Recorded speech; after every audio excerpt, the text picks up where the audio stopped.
Namaste, and welcome to the Vedanta Society of Greater Houston and our Gospel of Sri Ramakrishna class. Om Sarva Jiva Papanasha Karanam Bhaveshwaram Swikritang cha garbhavasa deha pashamidrisham Yapitam swalilaya cha yena divya jivanam Yapitam swalilaya cha yena divya jivanam Tannamami Deva Deva Ramakrishna Ishwaram. Om Shri Vivekanandari Satchishya Supujitaya Shri Sharada Devya Virata Sevitaya Shri Ramakrishna Paramahamsaya Avatara Varishtaya Chate Namaha. Om Tava Katamritam Tapta Jivanam Kavibhiriditam Karma Shapaham Shravana Mangalam Shrimadatatam Bhuvi Grinanti Ye Bhurirajana. So this morning we are in the midst of June 2nd, 1883.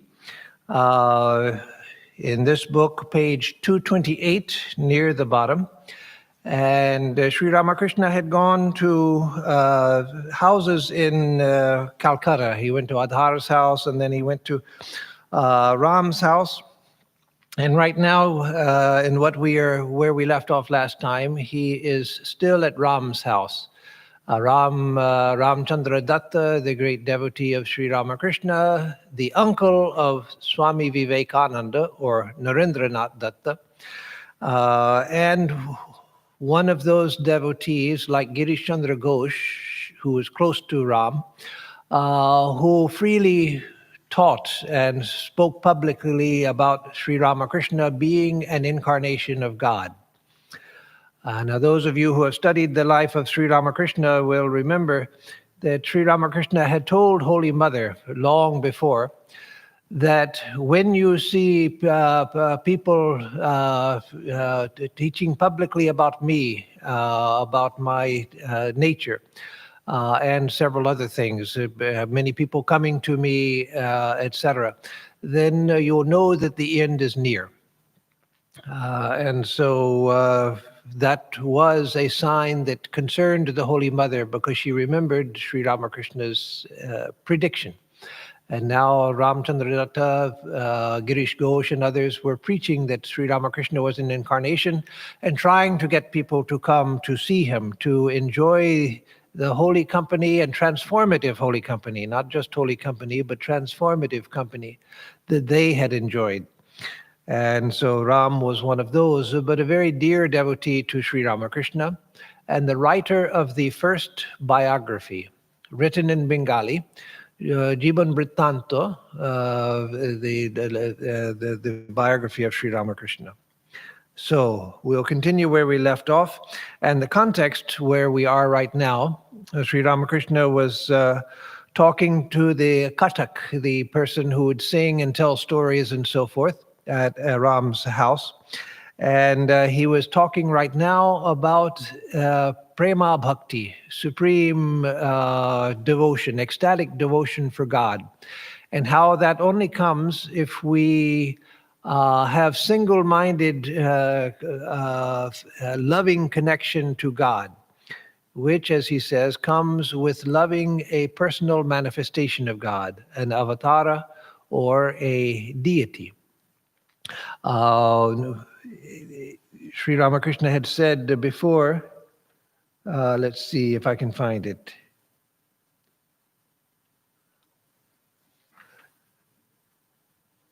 The idea was that Sri Ramakrishna was talking about is that in order for there to be loving devotion, as I said, one has to have single-minded nishtha, single-minded devotion to one ideal. And he said that those who talk about God as the supreme being and God as coming in many forms and God as being the universal reality and all of that, that is lower than this intense devotion for one ideal.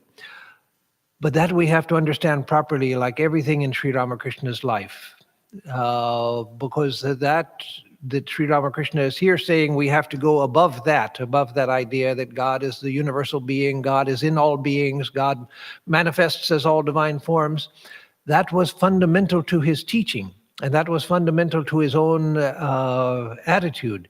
And that is what Swami Vivekananda taught, and that's what we teach. And so how are we to understand that? Where he seems to be criticizing the very attitude which is the foundation of our teaching and even the foundation of Sri Ramakrishna's teaching, where he always taught this liberal attitude towards all religions and towards all beings and seeing all beings as God. The way I understand it, and that's a good way to preface anything we say about Sri Ramakrishna, so one like Sri Ramakrishna, who's literally beyond our understanding, but what understanding we get, that we can speak about. And so my understanding of that is that it's essential for us to have that base understanding that God comes in many forms and that all forms are good, that all religions are true, because not that every teaching of every religion is true. No, we disagree with many teachings of different religions. But that if you follow that religion sincerely, you will come to the experience of God or the experience of enlightenment, which is the same thing. So whether you follow a theistic or a non-theistic path, that is true. So all religions are true. All great teachers have revealed some different aspect of that divine reality and a path leading to it. That's fundamental. That's the baseline that we start from. So here Sri Ramakrishna is talking about something above that and on the basis of that, not contrary to that. That a time comes when one develops intense love for God, and then that particular aspect of God that one is focused on, one doesn't want to hear anything else. That is, as I explained in the last gospel class, the mind becomes so unified and so pure in its concentrated direction towards this one ideal that anything else comes as a disturbance. And we see that in Sri Ramakrishna's own life, that when he was in a particular mood, if somebody brought up some other, and he was deeply into that, identified with that mood, and somebody brought up some conflicting idea, then it was actually painful to him, because his mind was so focused on that. And so as we go higher in spiritual life, this is advanced spiritual life, we find that the unity of mind is extremely important. So if we're on the path of knowledge, yes, give the mind fully to that ideal. Forget about, don't disdain, don't dislike, but forget about deities and all of that. Just concentrate. And this, again, is at the higher levels, when you're becoming absorbed in the path. Forget about everything, but just to the seeking of self-knowledge. If you are on the path of devotion, forget about everything else but God. And if you have come to a chosen ideal, then forget everything but that chosen ideal. That is, let that take over the unity of the mind. It sounds like obsession, but it's quite different from obsession. Oftentimes the extremes look alike, as we see in many instances in life. And so here also they look alike. This is not obsession. This is the unity of the mind, which brings the mind back to its pristine and pure state. So again, we have to remember that when Sri Ramakrishna says this, that it's the idea of God manifests in many forms and all forms are true, and I love all different aspects of God, and God is the universal being, and He's the power which moves everything. When he criticizes that idea, we have to remember but that was the idea that was fundamental to his life, the foundation of his whole life and teachings.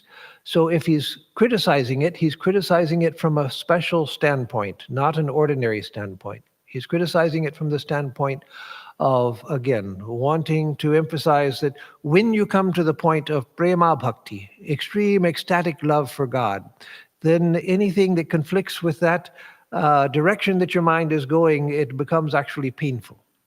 So with that being said, let's continue where we left off.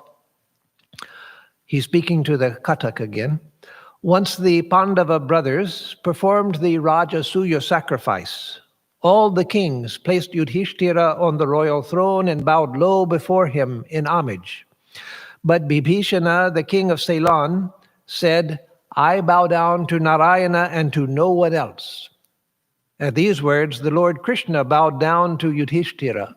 Only then did Bibhishana prostrate himself, crown and all, before him, that is, before Yudhishthira. So here, this is again an example of that. Bibhishana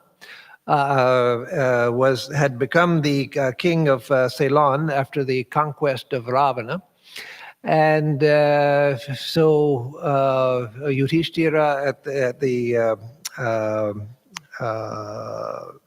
conclusion of the Rajasuya sacrifice, Yudhishthira is placed on the royal throne. And of course, again, this is mixing the Ramayana and the Mahabharata, which is legitimate in the realm of these stories. It wouldn't make good history, but it makes a good spiritual truth.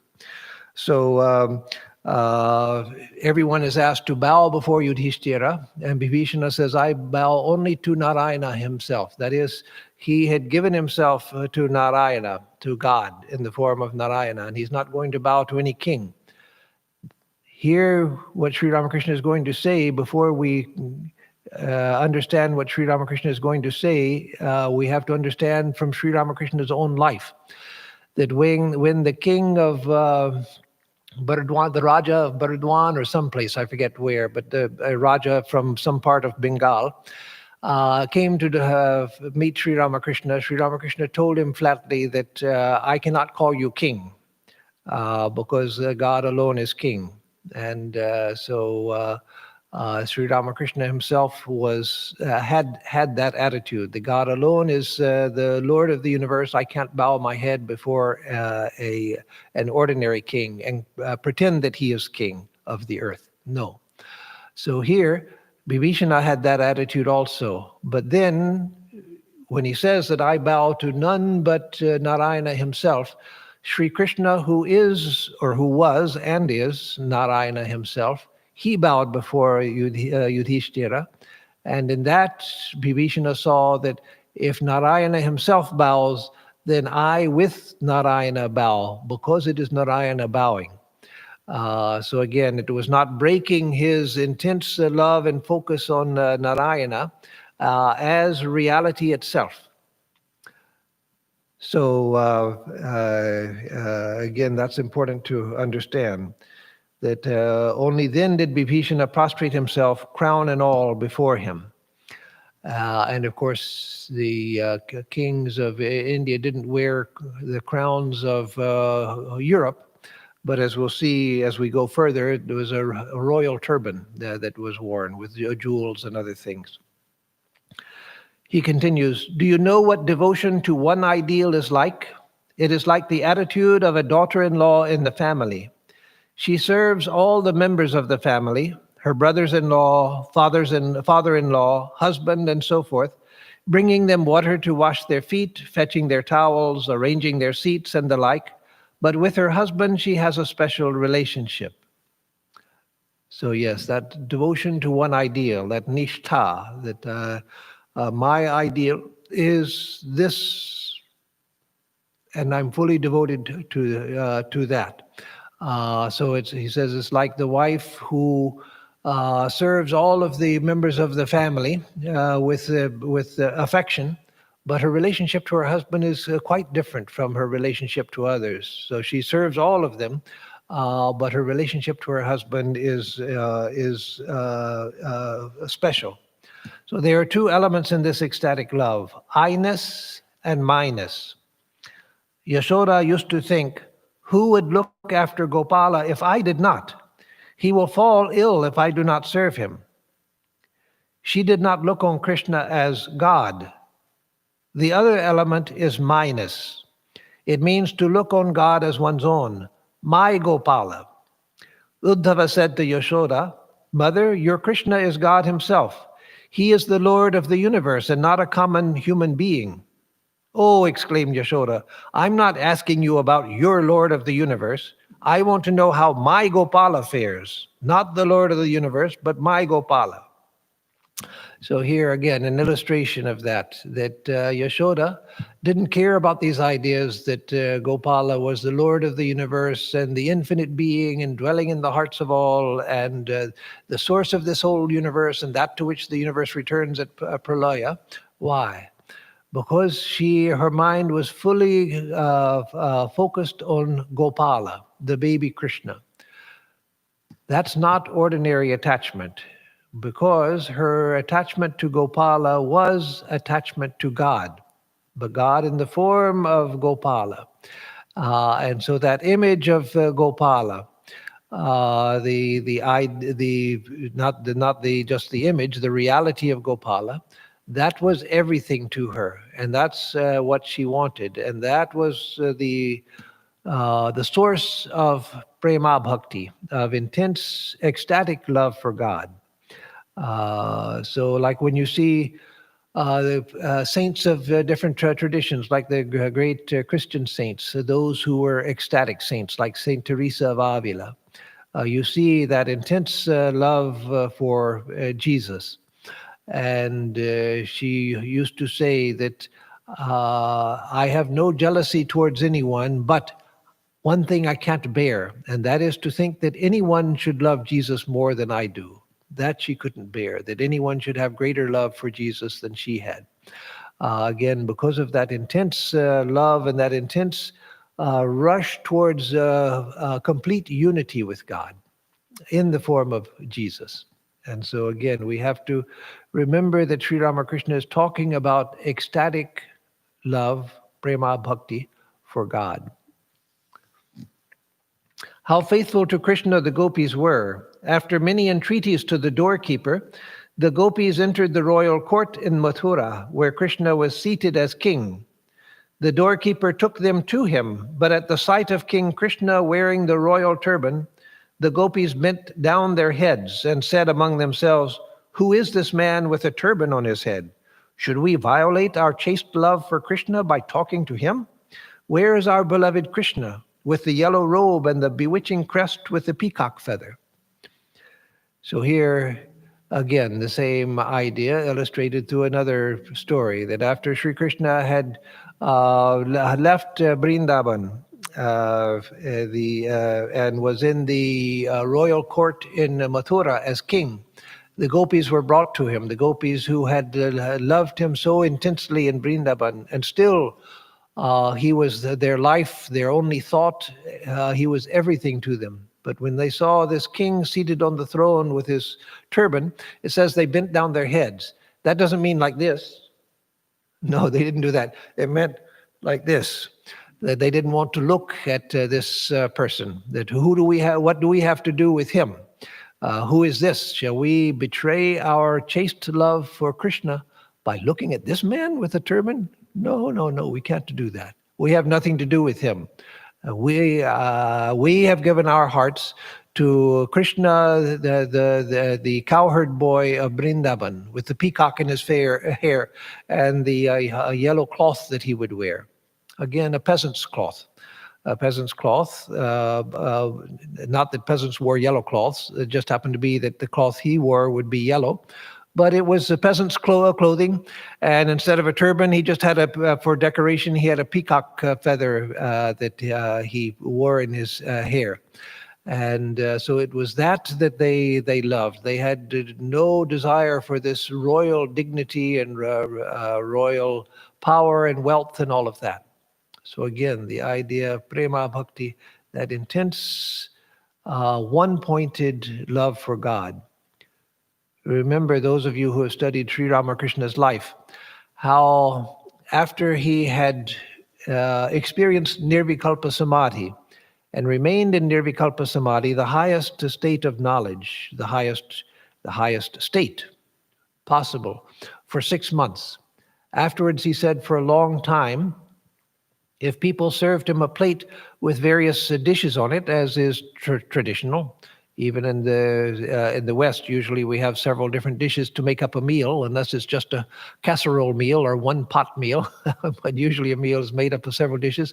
And in India, where food is the main way of entertaining a guest or respecting and showing love for a person, then often there'd be a number of different dishes, and sometimes the little batis, little cups, metal cups on a thali, on a big metal plate and everything, or a banana leaf, whatever the vessel.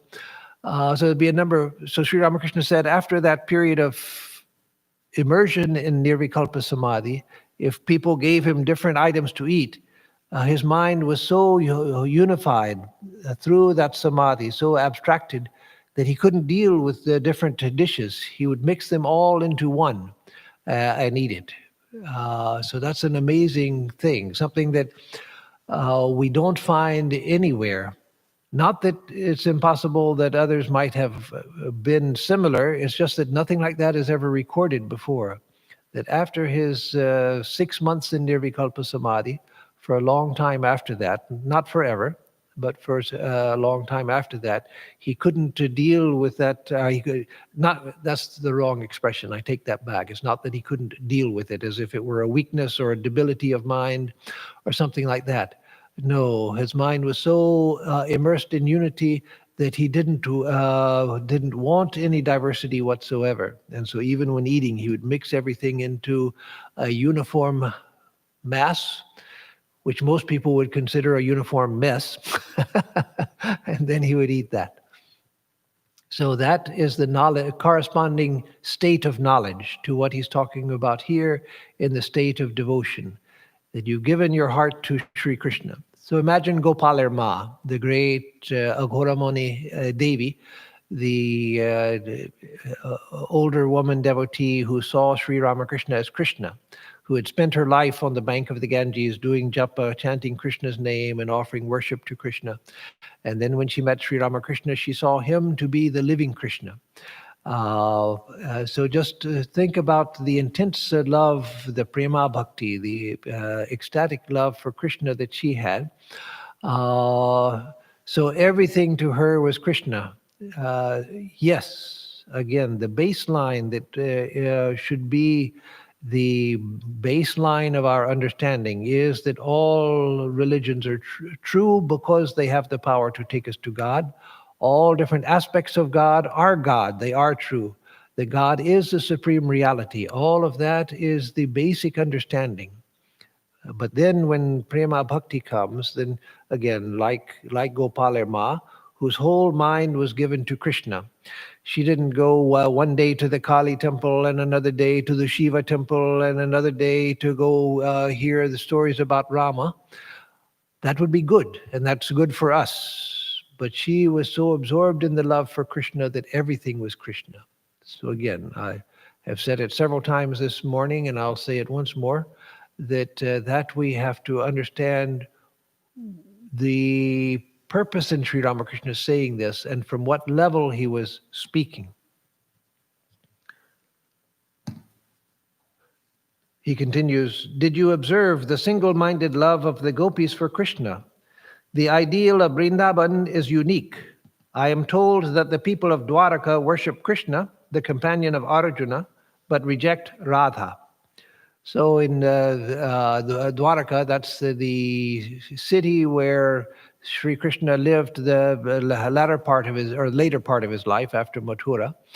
And it was long considered, especially by Western scholars, to be a mythical city, that there was no Dwaraka. It's just made up in the fertile brains of Indian mythologists.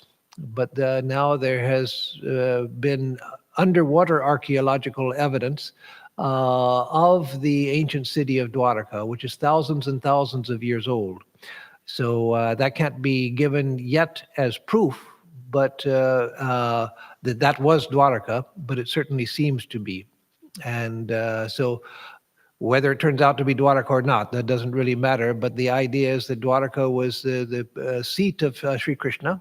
And so there's a very famous Krishna temple. I've been to that temple myself. A wonderful temple with a wonderful atmosphere. But here he says that he has heard that there people don't care for Radha. And why might that be, that Radha is not popular in Dwaraka where Sri Krishna lived? Because Radha doesn't appear until very late in classical Hinduism.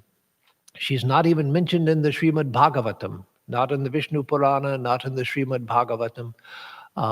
Certainly not in the Vedas, Upanishads, Gita, Mahabharata, etc. And so the idea of Radha, which arose late in the history of Hinduism, that didn't have scriptural source, scriptural sanction. And so there were many scholars who doubt that Radha existed. Narendra, the future Swami Vivekananda, he argued with Sri Ramakrishna that Radha was just a made-up story. And Sri Ramakrishna said, what if even if she was made up? He didn't say that she was, but he said, even if the story and the ideal of Radha was made up, think about the sage who was able to conceive of the ideal of Radha. And so in that way, Radha herself was incarnated, the ideal of Radha was incarnated in the sage who had the spiritual intelligence to conceive of this high ideal of ecstatic love. So she was, in that sense, even incarnated. She was historical. And so Swami Vivekananda or Narendranath had to rethink his criticisms. So that's why perhaps she was not popular in Dwaraka and in some other parts of India. But the worship of Radha in Vrindavan, in Bengal, Orissa, and some other parts of India is very, very dominant. In fact, in Vrindavan, people say Radhe, Radhe when they pass on the path. A devotee asks, which is better, ecstatic love or love mixed with knowledge? Master, it is not possible to develop ecstatic love of God unless you love him very deeply and regard him as your very own. Again, that I-ness and my-ness of supreme bhakti. And it's through that I-ness and my-ness is completely transformed for the devotee, completely and eternally transformed, once and for all transformed, when that I-ness and my-ness is fully identified with the beloved. As Sri Ramakrishna explained in earlier paragraphs we read this morning. So that when that comes, then ecstatic love for God is possible. He continues, listen to a story. Once 3 friends were going through a forest when a tiger suddenly appeared before them. Brothers, one of them exclaimed, we're lost. Why?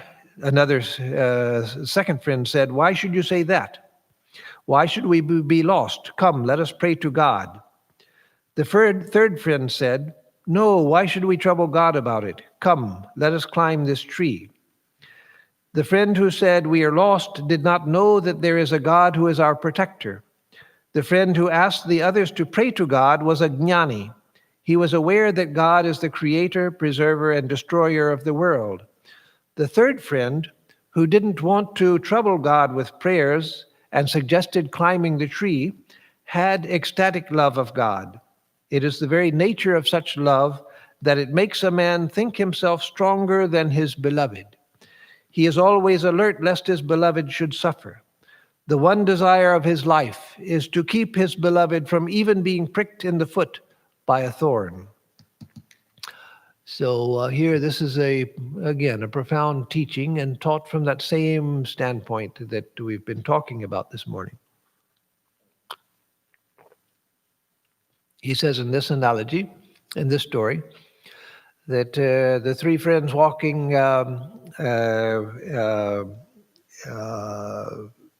when they found themselves confronted by a tiger, one of them said, "We're lost. We're lost."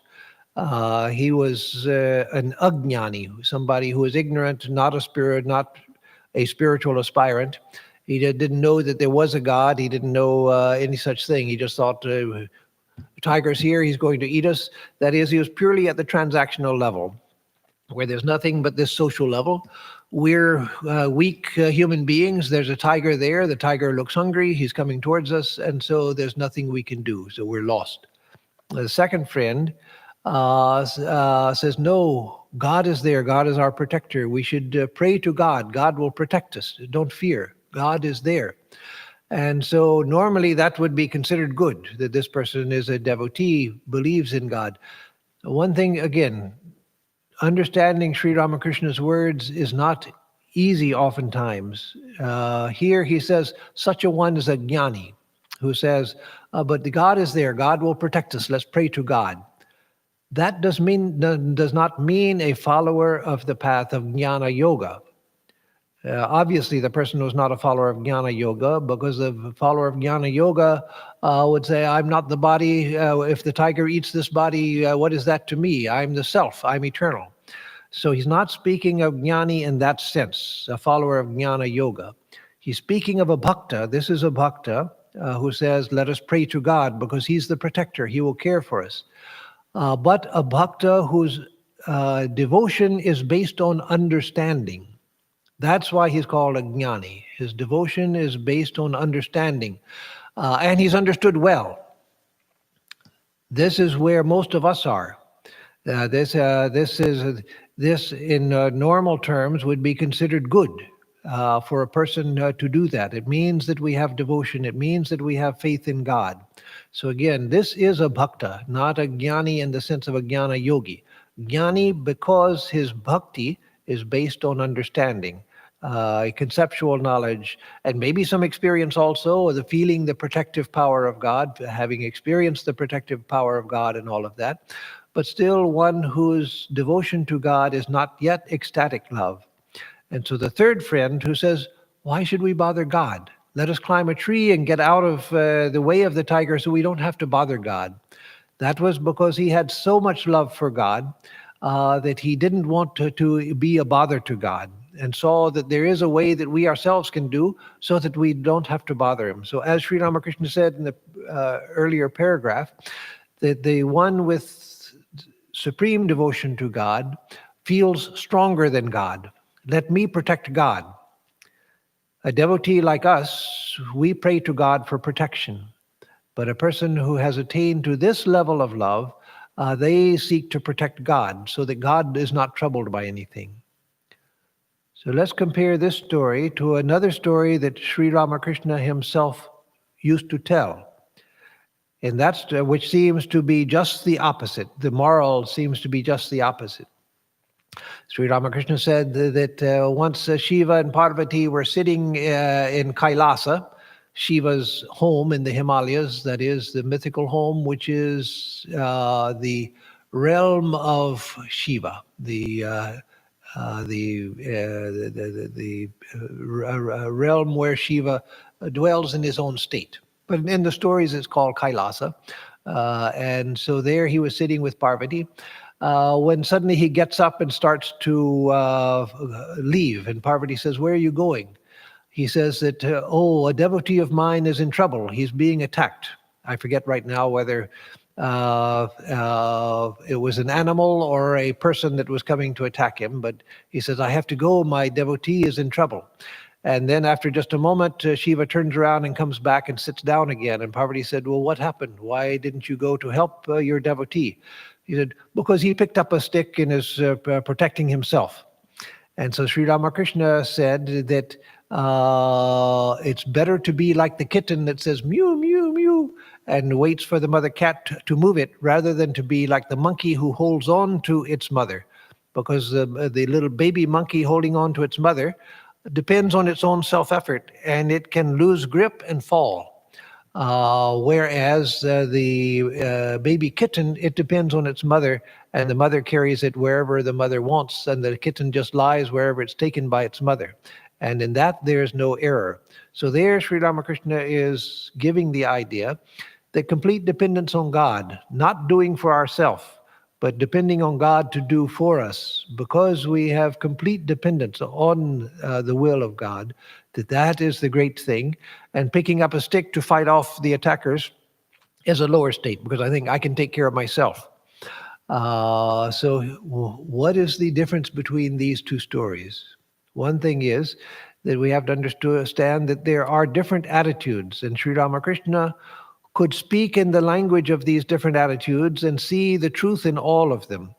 But over and beyond that, there's also the idea here that here he's talking of not of somebody, the third man in this story we just read, who said, why should we bother God? Let's climb a tree so we don't have to bother God.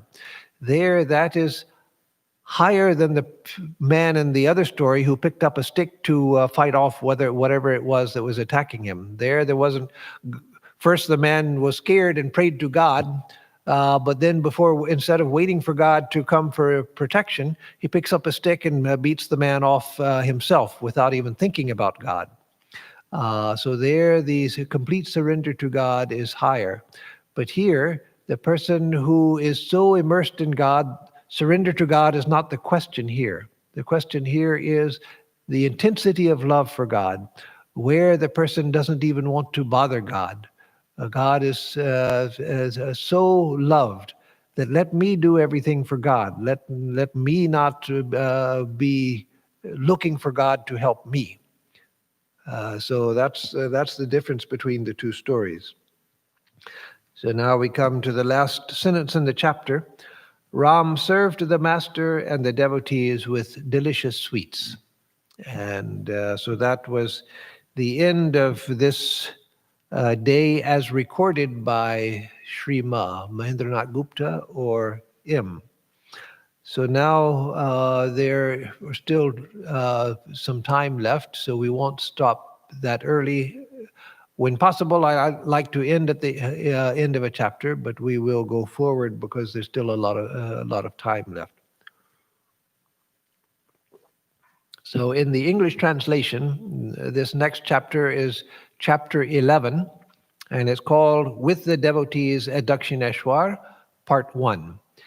And I say in this book or in the English translation because the Bengali Kathamrita, the chapters are divided differently and named differently.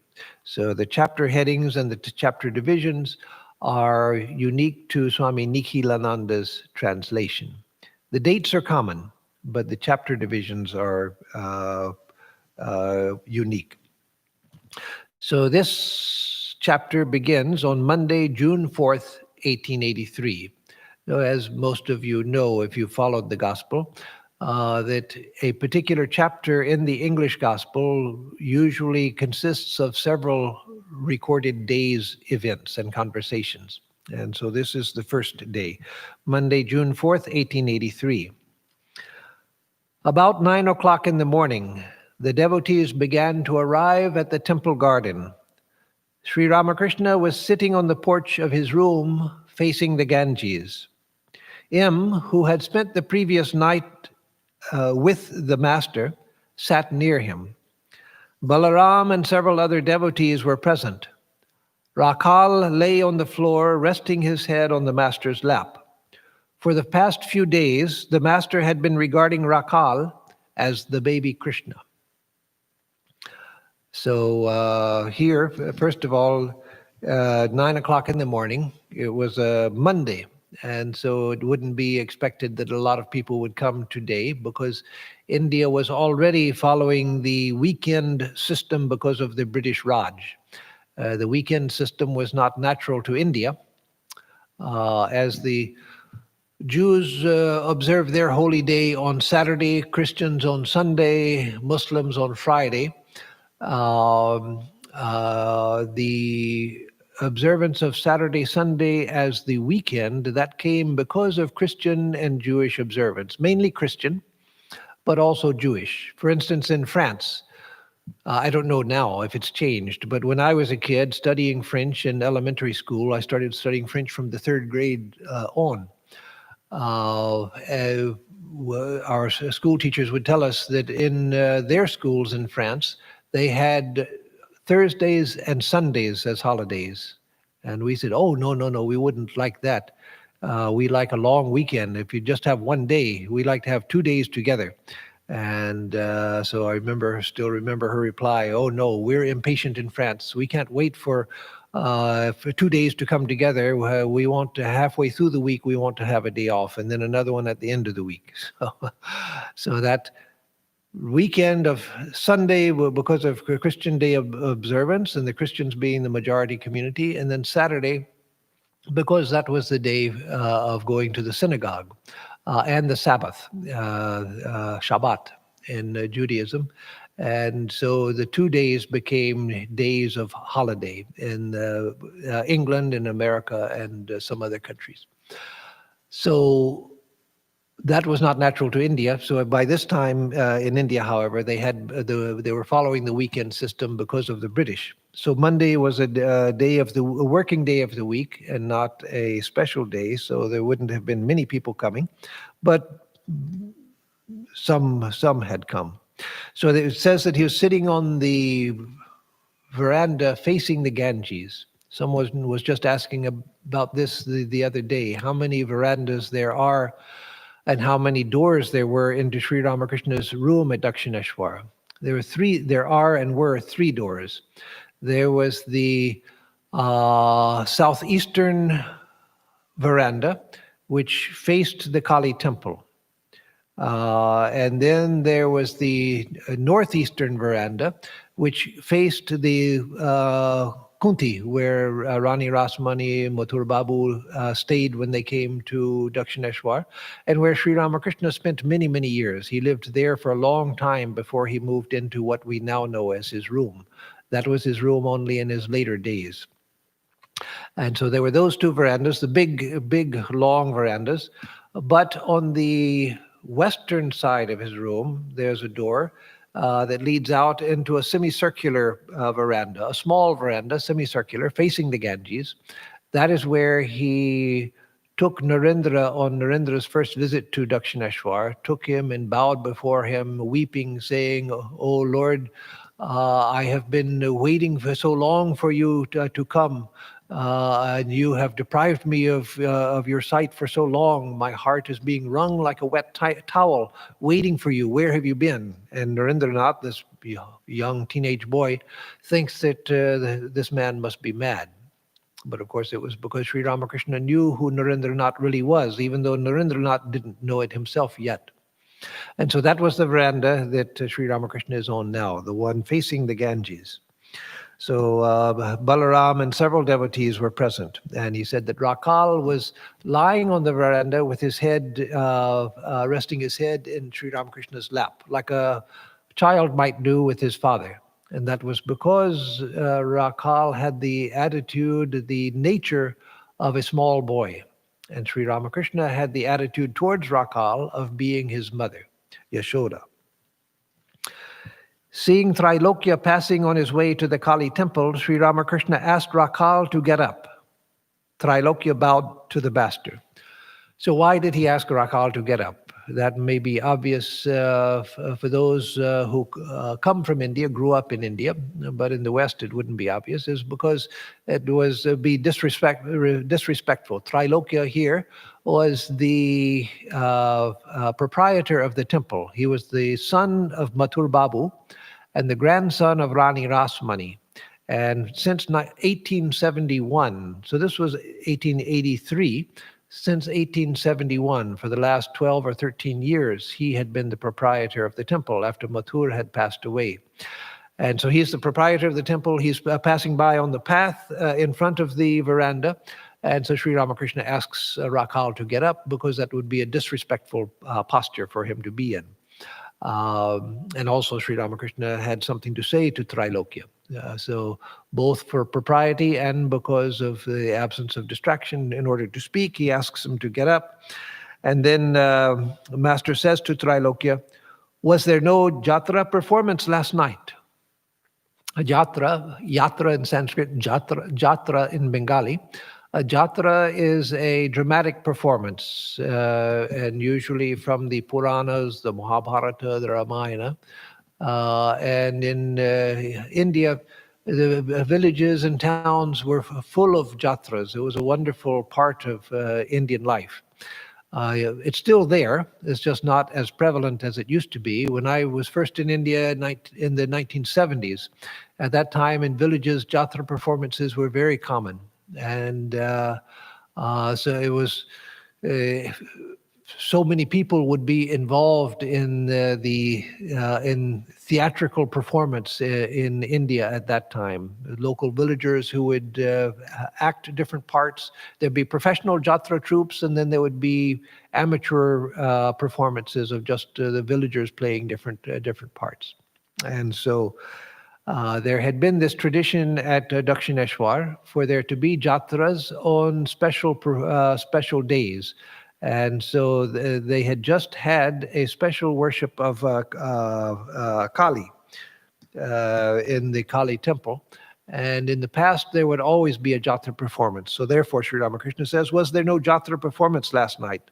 Trailokya answered, no, sir, we couldn't conveniently arrange it. Now there, even before you come to Sri Ramakrishna's reply, you know that Trailokya is going to be in trouble. Because he says we couldn't conveniently arrange it. He didn't say that it was impossible to arrange it because there was this that happened which made it impossible, nobody could have done it. We couldn't conveniently do it. And so Sri Ramakrishna was not one who did things according to how convenient they were. Master, what is done, but please see that this doesn't happen again. The traditions of the temple should be properly observed. So Sri Ramakrishna was so attentive to details. One of the remarkable things about him was that his mind dwelt in spiritual realms, sometimes absorbed in samadhi, sometimes in nirvikalpa samadhi, where the body, mind, and world didn't exist at all. Not that they existed, not that they remained in his memory and he just, well, I'm not ready to go back yet. Let me stay here a little while longer. No, they didn't exist at all.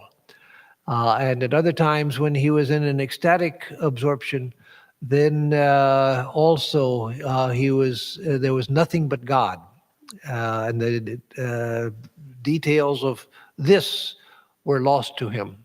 And even when he was aware of this, his mind was focused on God.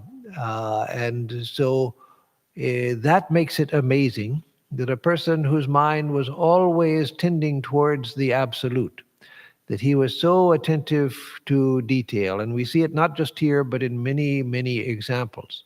And so here he noticed that there was no jatra performance. Now, Sri Ramakrishna didn't have to notice things like that. He was absorbed in God, and he could just say, well, that's the Divine Mother's play, that they're not observing the traditions of the temple. But no, he took the effort to correct Trailokya and to tell him that the traditions of the temple should be observed, because he knew that that was the Rani Rasmani, the founder's wish, and that things were going against the wishes of the Rani Rasmani. And so that he wasn't going to sit quietly and observe. So again, the tremendous observational power and the tremendous power of Sri Ramakrishna or observational power of Sri Ramakrishna, to observe and also to say something when something needed to be said.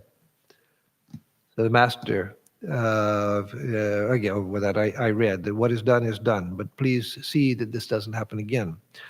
Trailokya gave a suitable reply and went on his way. So giving a suitable reply probably means, is it Agnya or something like that in Bengali, which means, yes, sir, we'll see to that. And so a respectful reply he gave.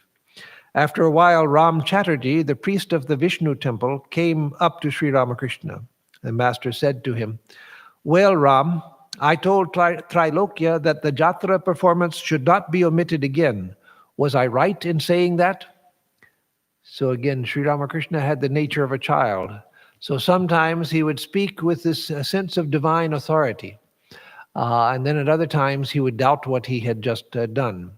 And so here, from moment to moment, keeping up with the changing moods of Sri Ramakrishna, not changing like we change because of fickleness of mind, but because his mind was completely free.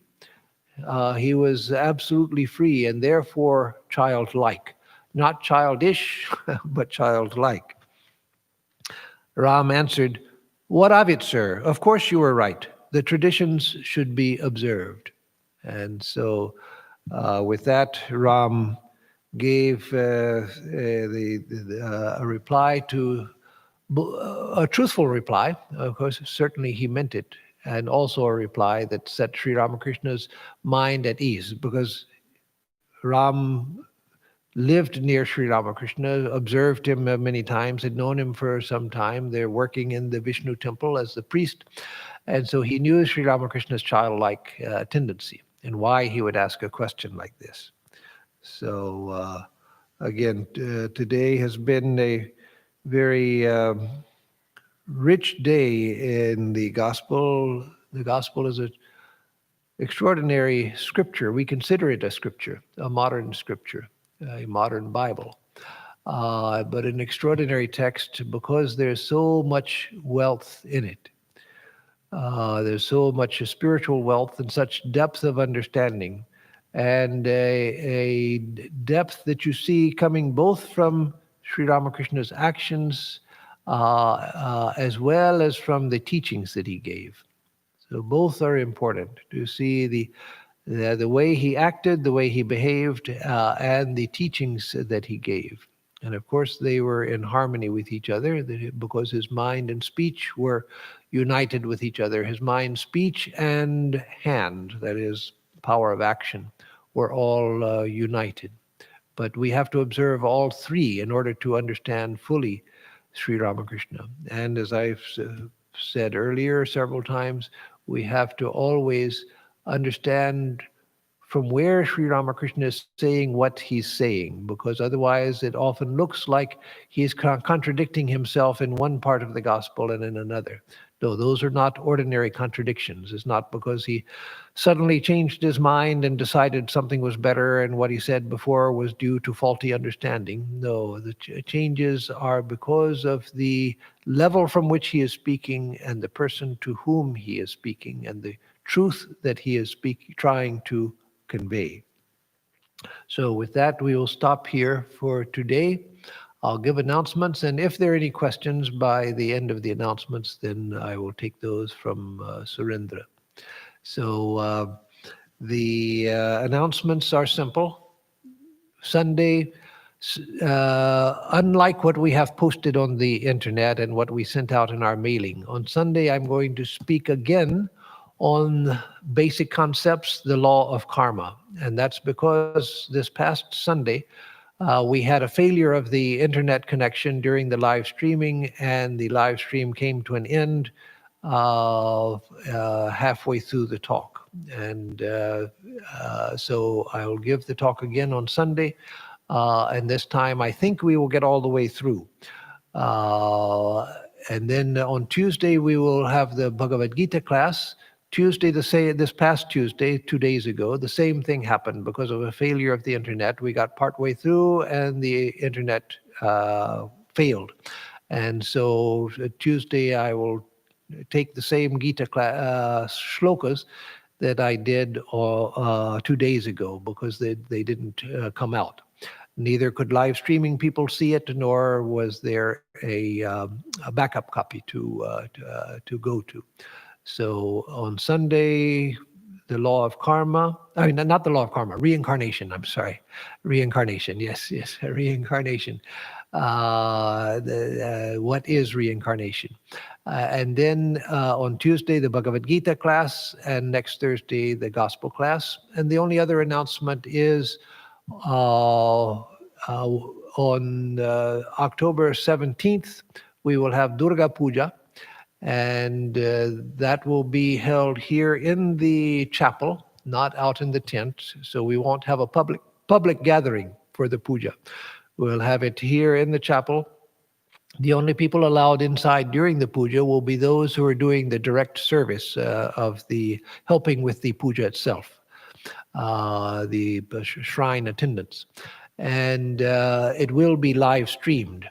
And then after the puja is over, we're making an arrangement so that those who wish can come here to the center, come in safely in family groups or individually, pay their respects to Ma Durga, and then leave through another way so that there's no crossing of people. So that will be arranged. So now we've got, let's see, a question from Regina. Yes, should we be a kitten or climb a tree? Good question, Regina. That depends on our state. If we can be a kitten, then that's good. For most of us, that's what we can first aspire to. But then a higher state might come where we have so much love for God that our only thought is, let me protect God. That sounds contradictory to those of us, well, to all of us, because all of us have grown up with the idea, if we grow up with any idea of God, it's the idea that God is all-powerful. But again, this is the heights of devotion where we climb the tree to keep from giving trouble to God. So that comes at a very high state. So for us, let's try to be like the kitten, to be moved where God moves us.